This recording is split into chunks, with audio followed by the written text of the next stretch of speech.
Lost in Horror Woods. I never imagined that my camping trip would turn into a nightmare.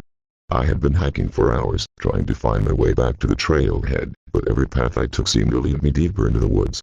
The dense trees obscured the sunlight and cast long shadows, creating an eerie atmosphere that made me feel like I was being watched. As I trudged on, I started to hear strange noises coming from the underbrush. Twigs snapping, leaves rustling, and low growls that sent shivers down my spine. I tried to reassure myself that it was just small animals scurrying about, but my gut told me otherwise. The noises were getting louder and closer, and I knew I needed to find shelter before it got dark. I spotted a small cave in that distance and made a beeline for it.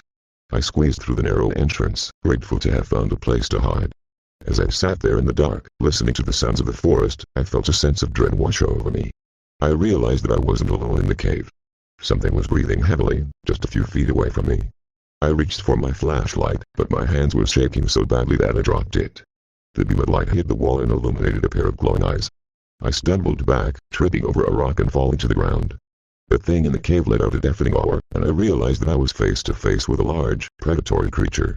I scrambled to my feet, not daring to take my eyes off the monster. My heart was pounding in my chest as I backed towards the entrance, praying that I could make it out alive. I burst out of the cave and ran as fast as I could through the woods.